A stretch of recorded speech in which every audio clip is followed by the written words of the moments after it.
Good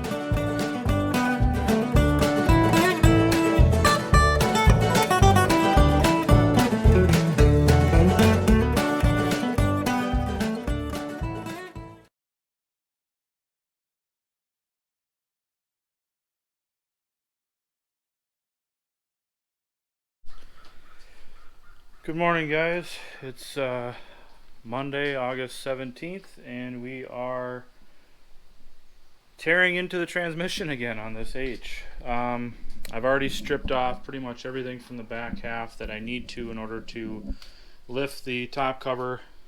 But what I'm going to do first is remove the belt pulley, because the sliding gear assembly is like right here.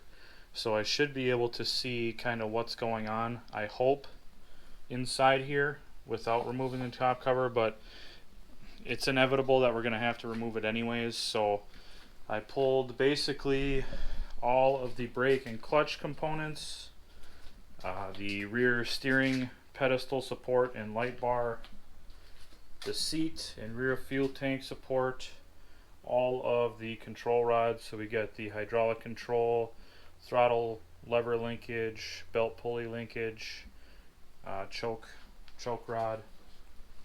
Oh, I still got to pull the PTO lever, but essentially we're ready to pull the belt pulley off and then lift the top cover up to see what we got going on. So thankfully, when everything is new, all the bolts and all the holes have been chased with taps, so it all comes apart very quickly, and you can kind of do it modular style, like the brake assemblies. I could take the bands and drum covers off as an assembly. I could take the rear steering pedestal and light bar off as an assembly. The seat is an assembly, so it all kind of comes off in chunks, which is nice. But it still really sucks that we got to tear into this, because I do have an extra gasket for the belt pulley, but I don't have one for the transmission top cover. So I'm kind of conflicted on what I should do with that, because it's probably going to ruin the gasket that's underneath the top cover, because remember, I do put RTV on everything as a glue to help seal everything. So it sucks, but we may have to order a new gasket. Otherwise, I probably have enough RTV to where I could oh yeah, I got plenty of RTV, so I could probably smear it on the gasket surfaces themselves and get a good seal. I just don't want to have an excess amount to where it's squeezing out everywhere when we tighten everything down, because it doesn't look good. And especially now that we got all new paint on it, it's going to be tough to keep everything clean, but we'll do our best. So I'm gonna pull let's see, where's my mallet that Owen so graciously sent us. I'll pull the here, I'll stick you to the fuel tank support. Let's see if we can't get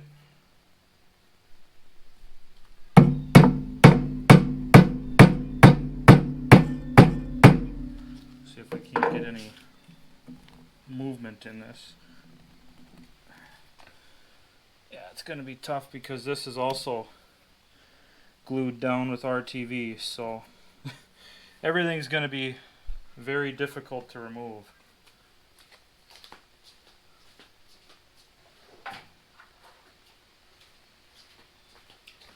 But if I can at least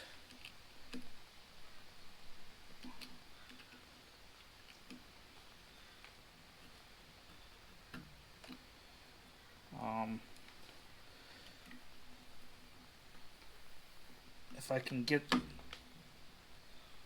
something in here to help everything along.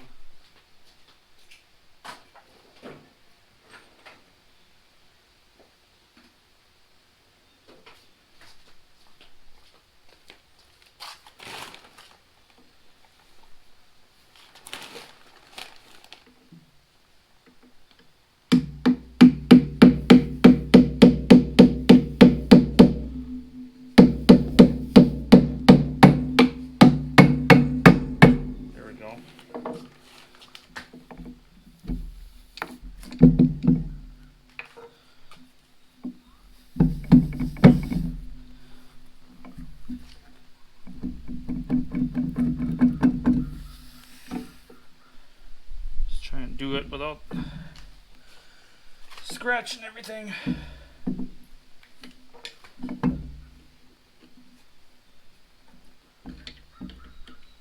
Sorry, my arm's kind of in the way. There's a guide pin on one side here that makes it can make it kind of difficult. Here we go.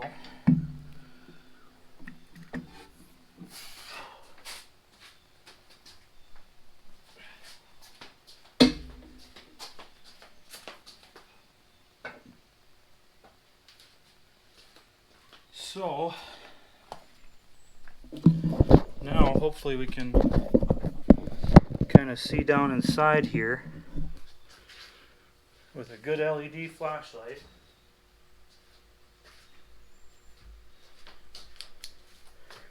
And maybe see what's going on.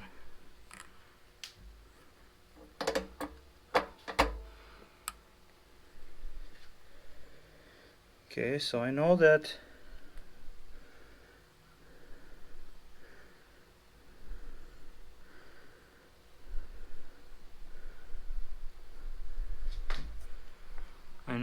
the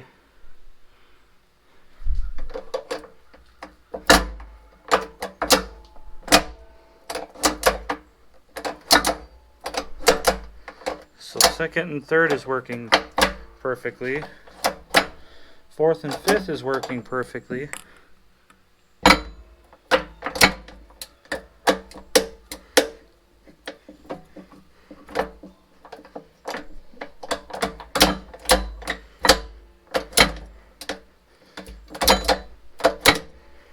And first seems to be sliding back and forth like it's supposed to.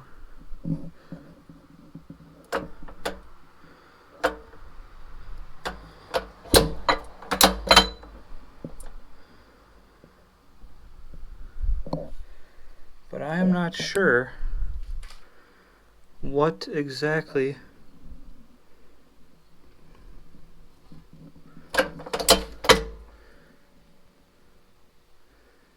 is going on here. It's sliding properly. I don't know if you guys can see down in there or not. Probably not.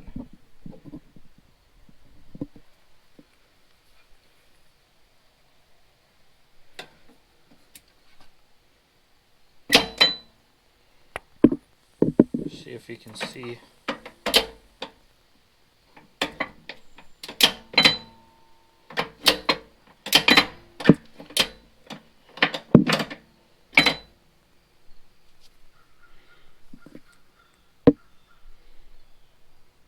So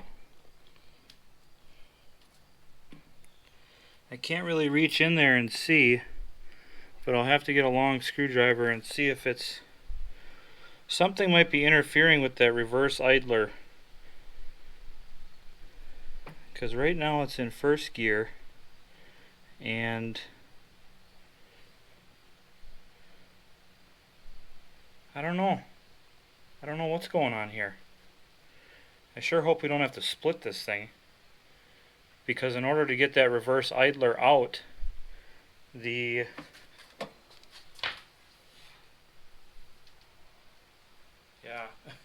order to get that reverse idler out, there's an expansion plug in the front of the transmission housing, and the shaft that reverse idler runs on has to come through the front of the transmission housing. But in order for that to happen, we have to unbolt the clutch housing from the transmission housing, because the clutch housing overlaps where that expansion plug is. I have no idea what's going on here.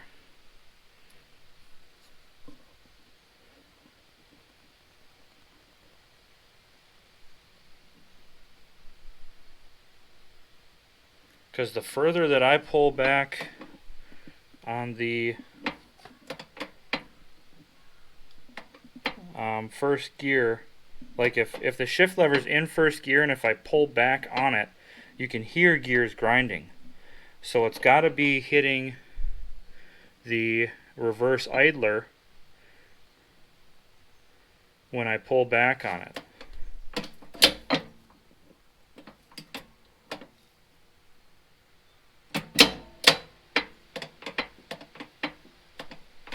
I don't know what is going on here. Well, I guess we'll have to pull the transmission cover and see what we're working with. That's about all we can really do. We'll go from there. Okay guys, well, we found the problem. And it's not ideal. So the reverse idler is in backwards. So basically this gear right here, this small two-piece gear set, needs to be flipped around. Now in order to do that, there's a shaft that it rides on, and that shaft has to be driven through the front, and there's an expansion plug there in the front. But you can't get that shaft out with the counter shaft in place, so we have to remove the top shaft and the counter shaft, and then that expansion plug, if you look underneath, I don't know if you guys can see it, but that expansion plug is right over here, and the clutch housing overlaps the expansion plug. So we may have to split this tractor, but I'm going to have to drop the hydraulic pump, and from there I'll have to remove the drive shaft and clutch. Well, maybe not the clutch. Well, I don't know. I'll just have to take it step by step, unfortunately, because either way I'm going to have to drop the hydraulic pump and remove the counter shaft nut on the front of the counter shaft. This is not what I was looking forward to. And I did a ton of research before I installed this reverse idler, and I could have swore I had it in correctly, but I don't, so we just got to fix it. I've already started draining all the fluid out of the rear, and I'm gonna have to drop the hydraulic pump to start with and go from there. So stay tuned. Can't do anything right the first time. Okay guys, it's about 2 hours later, and we've got sliding gear assembly out, the clutch fork out, the drive shaft out, the input shaft out, top covers off, brake components are there, belt pulleys over there, some of the lift all stuff is there. We got the lift all pump sitting over there. I don't know if you guys can see it on the floor over there, but luckily I was able to use my brain and avoid splitting the tractor and also avoid pulling the counter shaft. I was really nervous that we were going to have to pull that counter shaft out, but what I did was, similar to the bushing in the steering pedestal right here that needed to be honed, I took that hone, and from the back side I honed out the rear portion of where the shaft rides for the reverse idler, and I was able to push that shaft backwards, and that will clear underneath the bolt pinion carrier so that you can get the reverse idler out, and then all I got to do is flip it around, put it back in, put the top shaft back in, and then start putting everything back together, and we should be good to go, as long as I get the shift forks in the right spot. They were in the right spot before, but the problem was that reverse idler, the gears are different. The front gear and the rear gear are different, so that's good news.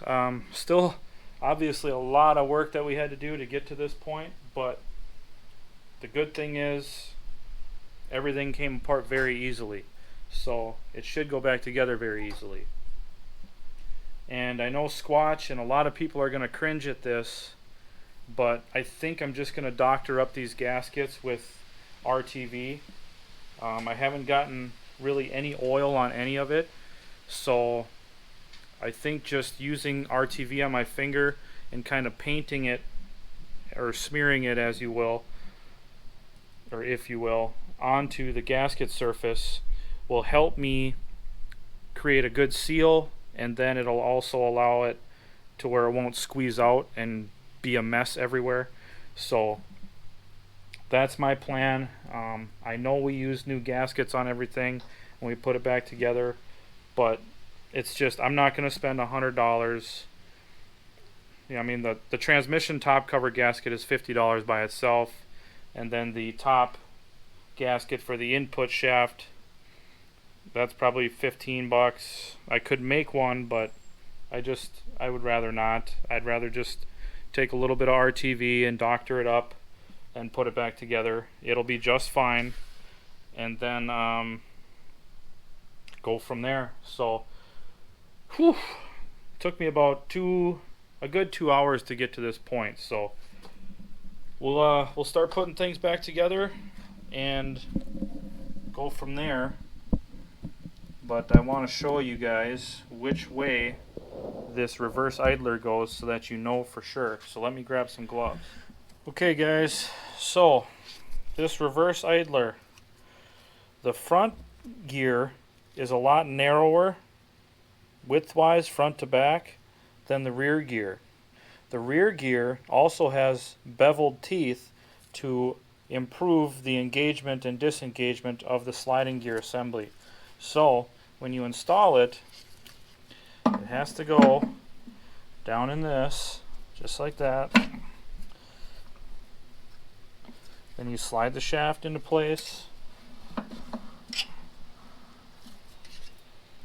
And I got my little screwdriver here so that we can align the hole for the bolt here in the front.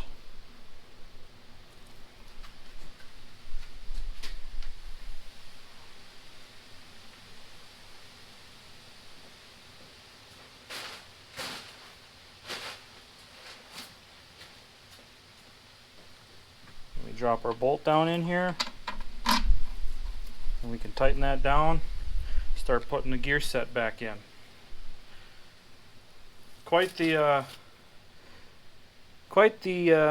mistake for such a small piece, but we're getting there.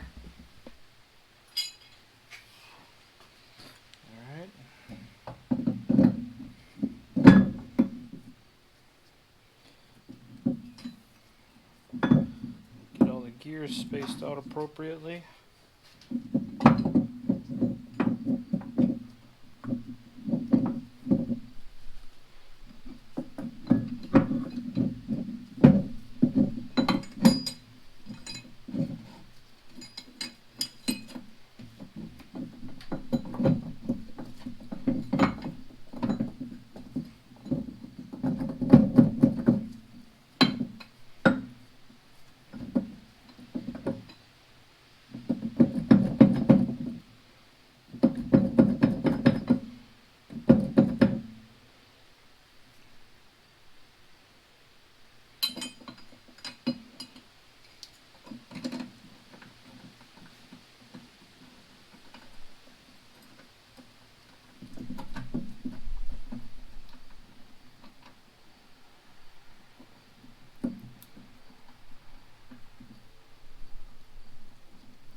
Okay, we'll get the rest of these bolts in and go from there.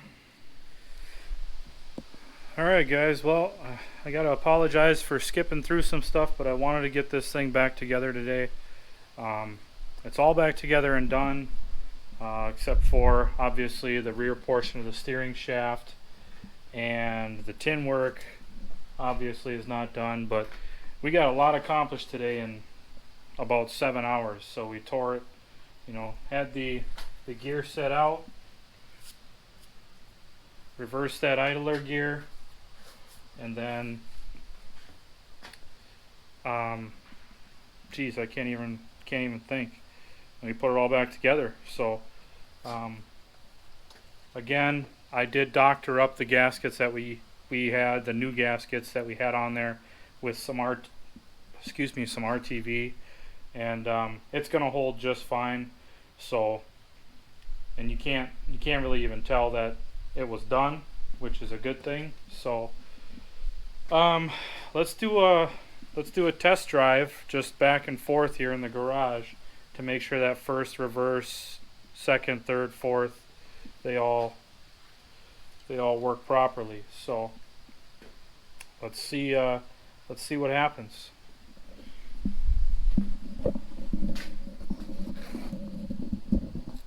I think you guys can see right there.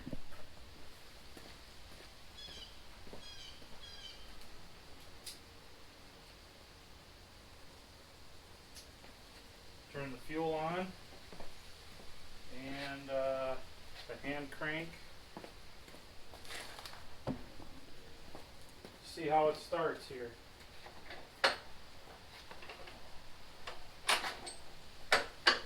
Oh, gotta turn the fuel or the ignition on.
Well, it runs pretty good for not even adjusting the carburetor.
Can't go wrong with that. That's gonna do it for today. That's enough work for today. So I will shut the fuel off and let it run out of gas. Fix the problem. We had to tear it half apart, but we fixed the problem. So anyways, thanks for watching. Thanks for wrenching with me, and stay tuned. We're getting real close. See you guys later.